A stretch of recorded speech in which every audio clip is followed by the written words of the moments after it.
Hi friends, welcome back to study classes. तो एक बार फिर से आपका स्वागत है हमारी इंटरव्यू विद टॉपर सीरीज में। और आज हमारे साथ एक बहुत ही स्पेशल गेस्ट जुड़े हैं। विशाल शर्मा जी हमारे साथ जुड़े हैं और इन्होंने हाल ही के यूजीसी नेट जून 2020 एग्जामिनेशन में मैनेजमेंट के अंदर जेआरएफ जो है वो क्रैक किया है। 206 मार्क्स इन्होंने स्कोर किए हैं अपने एग्जामिनेशन के अंदर। बहुत ही अमेजिंग स्कोर है। तो सबसे पहले तो आपको कॉन्ग्रेचुलेट करेंगे। Many many congratulation Vishal Sharma ji. बहुत ही अच्छे तरीके से, बहुत ही अमेजिंग स्कोर के साथ आपने यहाँ पे अपना जो गोल था, ड्रीम था, वो कंप्लीट कर लिया है। तो मेनी कॉन्ग्रेचुलेशन आपको। Thank you so much, sir. It's just because of your guidance. Okay okay. तो बहुत बहुत स्वागत है आपका हमारे एवर स्टडी प्लेटफॉर्म पे। तो विशाल शर्मा जी आज हमारे साथ जुड़े हैं जी। तो आज इनसे हम जानेंगे कि क्या स्ट्रेटेजी, क्या अप्रोच इन्होंने फॉलो किया और क्या ये एडवाइस आपको देना चाहेंगे। सारी बातें इनके साथ डिस्कस करने वाले हैं। तो सबसे पहले तो जानते हैं जी इनसे कि इनकी क्या स्ट्रेटेजी, क्या अप्रोच रही एग्जामिनेशन को लेकर। क्या वो मेन चीज है जो इन्होंने फॉलो करी और अपने गोल को कंप्लीट कर लिया। बताइए जी। सर सबसे पहले तो मैंने ये किया था कि जो भी मेरा सिलेबस है मैं हाँ उस जी। सिलेबस को पूरी तरह से समझूं। यानी कि मुझे पता होना चाहिए कि मैं फर्स्ट यूनिट से लेकर के 10th यूनिट तक कि मेरा जो भी कोई भी टॉपिक है तो वो यूनिट में कहाँ पर है। यानी कि जब भी मैं पढ़ने बैठूं, मैं कोई भी टॉपिक पढ़ रहा हूँ, जैसे कि मैं मैनेजमेंट की थ्योरीज पढ़ रहा हूँ, तो वो मेरे सिलेबस में उसका लिंकेज कहाँ पे है, वो है कौन सी यूनिट में और कितना मुझे पढ़ना है। तो उससे होता क्या है कि पूरा सिलेबस जब आपको पता होता है तो आपकी जो प्रिपरेशन है वो अलाइन रहती है, आपकी प्रिपरेशन अलाइन रहती है सिलेबस के साथ। इसलिए सबसे पहले पेपर 1 का भी और पेपर 2 का भी मैंने ये कोशिश करी थी कि मैं अपना जो सिलेबस है उसको पूरा पहले चेक कर लूं कि कहाँ पे क्या क्या है, फर्स्ट यूनिट से 10th यूनिट तक, paper 1 as well as paper 2। तो सबसे पहले तो मैंने अपना सिलेबस को देखा था कि मुझे पूरा पता होना चाहिए सिलेबस का। यानी कि जब फिर हम करंट अफेयर्स भी पढ़ते हैं ना, तो हमें पता होता है कि हमारे सिलेबस में इसका लिंकेज कहाँ पे है। तो और इसके साथ मैंने ये कोशिश करी थी कि मैं पूरी गहराई के साथ अपने सभी सब्जेक्ट्स को पढूं। यानी कि ऐसे ऊपर ऊपर से नहीं पढ़ना है, क्योंकि ऊपर ऊपर से पढ़ के क्या होता है कि एग्जामिनर्स, अब आप देखेंगे कि क्वेश्चंस काफी डीप आने लगे हैं। वो इस बार भी आप देखेंगे कि जैसे ग्रुप फॉर्मेशन का उन्होंने क्वेश्चन पूछा था, तो अर्लियर वो फॉर्मिंग ऐसे पूछ लेते थे। इस बार उन्होंने काफी डीप जाके वो भी पूछा था। तो इसलिए मैंने कोशिश करी थी कि हर टॉपिक को काफी डीप में पढूं, और ऐसा नहीं कि जैसे कुछ यूनिट्स को अच्छा कर लिया, कुछ को छोड़ दिया। तो मैंने हर एक यूनिट को, पेपर 1 भी और पेपर 2 भी पूरा कंप्लीट करके पढ़ा था। और उस पूरा गहराई से पढ़ने के लिए आपका जो कोर्स था उसने काफी हेल्प करी थी, क्योंकि आपने काफी गहराई से हर चीज को कवर किया हुआ था। तो उससे मेरी काफी हेल्प हुई प्रिपरेशन में। तो बिल्कुल ठीक है जी। विशाल शर्मा जी हमें बता रहे हैं कि आपको जो भी चीजें पढ़नी है डिटेल में पढ़नी है और साथ ही साथ सिस्टमेटिक मैनर में चीजों को पढ़ना है। और सबसे पहले जैसे इन्होंने बताया कि जो सिलेबस है उसकी पूरी अंडरस्टैंडिंग होनी चाहिए आपको। मैं भी यही कहूंगा जी, जो भी आपका सिलेबस है कम से कम आप उसका एक प्रिंट लेकर अपने पास हमेशा रखें या फिर अपने फोन में बिल्कुल सेव रखें। आप जो भी चीजें पढ़ रहे हैं उन्हें सिलेबस से लिंक करें। आपको पता होना चाहिए कि जो भी आप टॉपिक पढ़ रहे हैं वो आपके सिलेबस से कहाँ लिंक्ड है। ये आपको क्लैरिटी हमेशा रहनी चाहिए आपके माइंड के अंदर। सिलेबस तो माय डियर फ्रेंड्स आपको पूरा रटा होना चाहिए, ये मैं आपसे कहना चाहूंगा। और यही मुझे विशाल जी से यहाँ पे जानने को मिला। और विशाल जी आप हमें और भी चीजें बताइए कि आप कितने घंटे पढ़ाई करते थे। जैसा हमें काफियों की क्वेरीज आती हैं कि जेआरएफ अगर हमें क्रैक करना है तो कितने घंटे हमें पढ़ाई करनी होगी। ये सब चीजों के बारे में भी थोड़ा सा बताइए आप। सर देखिए, आर्ट्स की जहां तक बात है ना, तो इसका ये काफी सब्जेक्टिव क्वेश्चन है। हम आपका क्या है कि क्वालिटी ज्यादा मैटर करती है, क्वांटिटी इतनी मैटर नहीं करती है। लेकिन फिर भी मेरा अपना जो था, तो मैं तो अराउंड 12 आवर्स पढ़ा करता था, ओके। क्योंकि मैं घर पे ही था तो मैं सिर्फ पढ़ाई करता था। लेकिन ठीक है। इसमें मैं एक और बात कहना चाहूंगा कि सिर्फ आप टाइम ना नोट करें कि मुझे कितनी देर पढ़ना है, आप ये ठीक है। देखें कि आप सिलेबस को क्या कवर कर पा, वो आप समझ पा रहे हैं। और ठीक है। अगर आप अपनी पढ़ाई को एंजॉय करना स्टार्ट कर देंगे, तो फिर आप टाइम देखेंगे नहीं कि मुझे ठीक है। कितना टाइम तक पढ़ना है, आप बस ठीक है। पढ़ते रहेंगे और इसी ठीक है। से आपका जो सिलेबस है वो पूरा कवर होगा। Okay okay okay. तो विशाल और शर्मा जी सिलेबस बता की रहे जहां हैं। तक मैं बात कर रहा था ना, बताइए बताइए। तो सिलेबस में ना एक और बात रहती है कि जब आपको सिलेबस पता होता है ना, from the first unit to the 10th unit, कि मेरे कौन से सिलेबस में कौन सी चीज कहाँ पे है, तो जब आप एग्जाम में क्वेश्चन सॉल्व करते हैं तब भी आपको ये पता होता है कि ये वाला जो पर्टिकुलर क्वेश्चन है ये इस यूनिट से आया, इस टॉपिक से आया। तो आप बेटर रिकॉल कर पाते हैं उस टाइम पे जो भी आपने पढ़ा होता है। तो इसलिए सिलेबस इज वेरी इंपॉर्टेंट। ठीक है। तो सिलेबस जो है बहुत जरूरी है हमारे लिए, विशाल शर्मा जी ने बताया। और विशाल शर्मा जी से बातचीत करके बहुत मजा आ रहा है। बहुत ही सिंपल, बहुत ही हम्बल पर्सनालिटी है, बहुत ही डाउन टू अर्थ पर्सनालिटी है। हमीरपुर हिमाचल प्रदेश को बिलोंग करते हैं और वहीं से इन्होंने अपनी ग्रेजुएशन करी है। चंडीगढ़ यूनिवर्सिटी से इन्होंने एमबीए किया है। और इन्हें कुछ समय हो गया नेट का एग्जामिनेशन देते हुए। और नेट से फाइनली जो जेआरएफ है वो अभी ये पहुंच पाए। और हम ये भी जानना चाहेंगे कि जैसे आप नेट से जेआरएफ पे पहुंचे तो क्या चीज आपने डिफरेंट किया। नेट आपके पास ऑलरेडी आपने अचीव कर लिया था, तो आपको क्या लगा कि क्या मुझे डिफरेंट करना पड़ा, क्या आगे स्टूडेंट्स को डिफरेंट करना चाहिए ताकि वो नेट से जेआरएफ तक पहुंच पाए। क्योंकि काफी लोग नेट पे अटक जाते हैं, जेआरएफ पे नहीं आ पाते। तो उनके लिए आप कुछ बताइए। सर जेआरएफ के लिए सबसे पहली बात तो ये है कि आपको ज्यादा फोकस अपना पेपर 2 पे देना है, क्योंकि आपको जेआरएफ है वो पेपर 2 क्लियर करवाएगा, क्योंकि पेपर 2 की जो वेटेज है वो ज्यादा होती है। आप 70% पेपर 2 में स्कोर करिए और 60% पेपर 1 में करिए तो उतना फर्क नहीं पड़ेगा, लेकिन अगर आपका 60% पेपर 2 में आता है और 70% पेपर 1 में आता है तो स्कोर में काफी डिफरेंस आ जाता है, क्योंकि जो पेपर 2 है उसमें क्वेश्चन डबल है पेपर 1 से। तो आपको पेपर 2 पे थोड़ा ज्यादा फोकस करें, लेकिन इसका मतलब ये नहीं है कि पेपर 1 पे ध्यान नहीं देना है, उसमें भी पूरा आपको ध्यान देना है, लेकिन मेन फोकस आपका जेआरएफ पे पेपर 2 के ऊपर होना चाहिए फॉर द जेआरएफ। और इसमें एक और बात मैं यहाँ पे कहना चाहूंगा कि जब मैं नेट कर रहा था और जेआरएफ नहीं कर रहा था, उसमें एक सबसे बड़ी कमी ये थी कि मैं गहराई से टॉपिक्स को नहीं पढ़ रहा था। यानी कि कोई पर्टिकुलर टॉपिक है, जैसे कि फॉर एग्जांपल मैं कह दूं कि मैनेजमेंट जैसे सीएपीएम है, तो सीएपीएम पढ़ लिया कि क्या होता है, फॉर्मूला देख लिया, उसके डीप में उतना नहीं जा रहा था कि जैसे इसकी अजम्पशंस क्या हैं, इसका हिस्टोरिकल बैकग्राउंड क्या है, तो उस तरह से मैंने पूरा इस बार डीप में कवर उसको किया। तो इसलिए आपको जो टॉपिक्स हैं वो काफी ज्यादा डीप में पढ़ने होंगे, और साथ में आपको ये देखना है कि जो प्रीवियस ईयर क्वेश्चंस में पैटर्न है वो कैसा चल रहा है। और प्रीवियस ईयर क्वेश्चंस पढ़ के आपको ये पता चलेगा कि पैटर्न क्या है, और उसके हिसाब से जब आप पढ़ेंगे तो आप अपने माइंड में क्वेश्चंस को फ्रेम कर पाएंगे कि यहाँ पर एग्जामिनर किस तरह का क्वेश्चन फ्रेम कर सकता है। मैंने ये काम किया था कि जब मैं पढ़ता था तो मैंने इस बार 1000 क्वेश्चंस खुद बनाए थे एग्जाम से पहले, 10 full okay length mock test खुद डिजाइन किए थे, ये ओके समझने के ओके लिए कि एग्जामिनर कितना डीप जा सकता है, क्योंकि इस बार ओके कोविड-19 की वजह से टाइम मिल गया था। हम्म तो मैंने पूरे 1000 क्वेश्चंस खुद डिजाइन ओके किए थे, हर यूनिट ओके से 10 क्वेश्चन, क्योंकि ओके पता चल सके कि एग्जामिनर कहाँ कहाँ पर कितना सोच ओके सकता ओके है। ओके तो ये मैंने इस बार किया था। और नेट टू जेआरएफ में आपको एक और बात बहुत ध्यान में रखनी है कि जो आपके प्रीवियस ईयर क्वेश्चंस हैं उनको आप सिर्फ ऐसे ही प्रैक्टिस ना करें और देख लें कि मुझे कितने मार्क्स आए हैं। आप देखिए कि एग्जामिनर ने किस टॉपिक से क्वेश्चन पूछा है और आगे किस टॉपिक से वो क्वेश्चन जो है वो पूछ सकते हैं। तो ये आपको यहाँ पर काफी ध्यान देने की जरूरत है इस बात पर।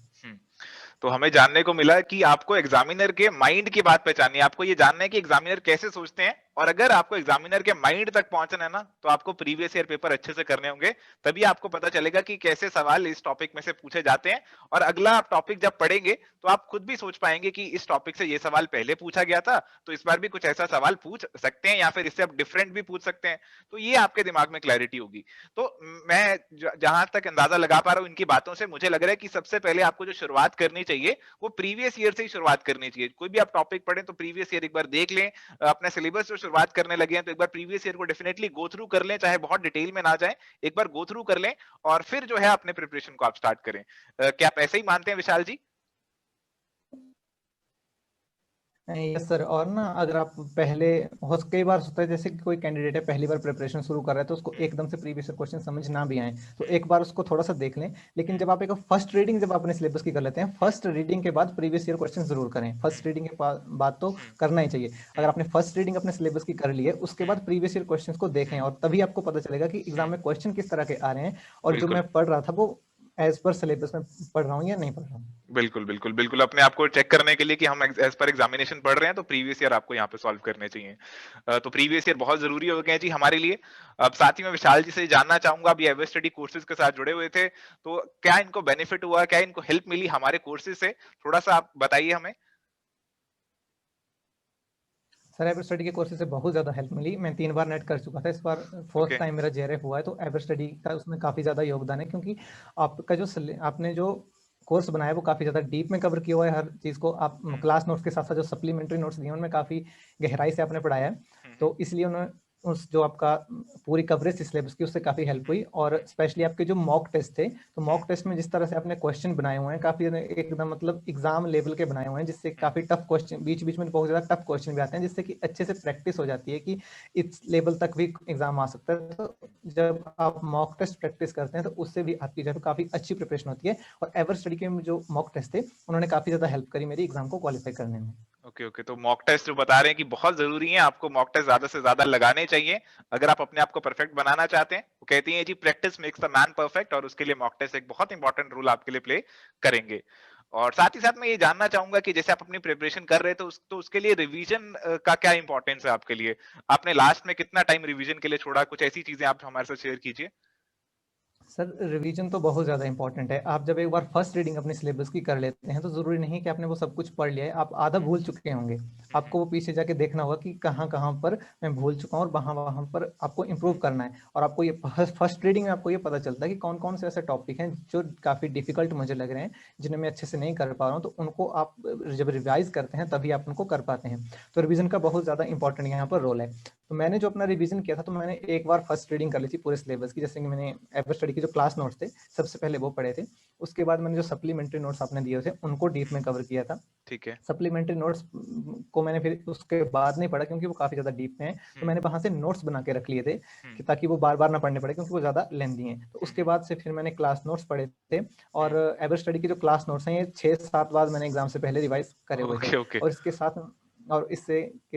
साथ जो मैं कहना चाहूँगा कि एग्ज़ाम की जो लास्ट 30 डेज़ की जो स्ट्रैटेजी थी, लास्ट के 30 डेज़ में मैंने क्या किया, इसमें मैंने बहुत ज़्यादा रिवीजन किया। ये जो मैंने 6 बार बोला ये लास्ट मंथ से पहले था।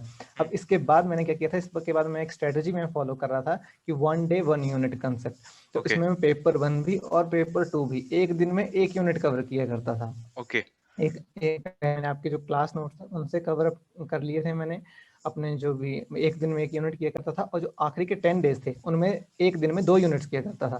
और जो लास्ट के 3 डेज़ थे उसमें एक दिन में 10 पूरी 10 यूनिट्स करी थी। जो आपके यूनिट स्नैपशॉट्स हैं जो आप फ्री में भी ओके, प्रोवाइड करवाते हैं, ओके, ओके। उनसे मैंने आखिरी के 2 दिनों में एक दिन में पूरी 10 की 10 यूनिट्स को कवर किया था। इसलिए आपका रिवीजन बहुत ज़्यादा इंपॉर्टेंट है क्योंकि जब आप रिवीजन करते हैं तो वो चीज़ें आपके माइंड में सेट हो जाती हैं और एग्ज़ाम में आप अच्छे से रिकॉल उन्हें कर पाते हैं। तो मल्टीपल रिवीजन्स की यहाँ पे इन्होंने बात करी कि ऐसा नहीं है कि एक बार हाँ पढ़ जी। लिया और एक बार बस लास्ट में थोड़ा सा रिवाइज कर लिया, इससे बात नहीं बनेगी।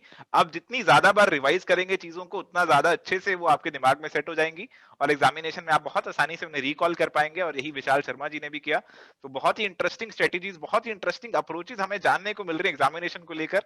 बहुत अच्छा लग रहा है ये सब अप्रोचेज सुनकर। और जैसा ये बता रहे हैं कि खुद भी नोट्स बनाते थे और खुद ही इन्होंने 1000 एमसीक्यूज भी बनाए। क्लास के बाद मैं इनसे बात करने वाला हूँ 1000 एमसीक्यूज के बारे में और हमसे इनसे जरूर लेंगे वो एमसीक्यूज, देखेंगे कि क्या इन्होंने एमसीक्यूज बनाए और हो सके तो बाकियों को भी इससे अगर हेल्प हो तो जरूर वो शेयर करेंगे। तो विशाल शर्मा जी, आगे आप क्या परस्यू करना चाह रहे हैं? अब अपने गोल को अकम्प्लिश कर लिया आपने, जेआरएफ अचीव कर लिया, अब आगे की क्या आपकी स्ट्रेटेजी है, क्या आपकी अप्रोच है? सर आगे की मेरी अभी यही स्ट्रैटेजी है कि मैं एक अच्छे इंस्टीट्यूट में आगे पीएचडी में एडमिशन लूँ और फर्दर अपने एरिया ऑफ इंटरेस्ट में जो कि फाइनेंस है उसमें आगे रिसर्च करूँ। ठीक और है। सर इसमें मैं एक और बात ऐड करना चाहूँगा, जैसे कि हमने रिवीजन की बात करी, तो इस बार तो क्या था कि ड्यू टू कोविड-19 टाइम बहुत ज़्यादा मिल गया था। तो ऐसे अगर आप प्रिपरेशन स्टार्ट करते हैं, आपके पास 6 मंथ्स हैं, तो कैंडिडेट्स के पास 6 मंथ्स अगर हैं, तो उसमें भी आपको अपना जो रिवीजन है वो कम से कम 3 टाइम्स तो करना ही है।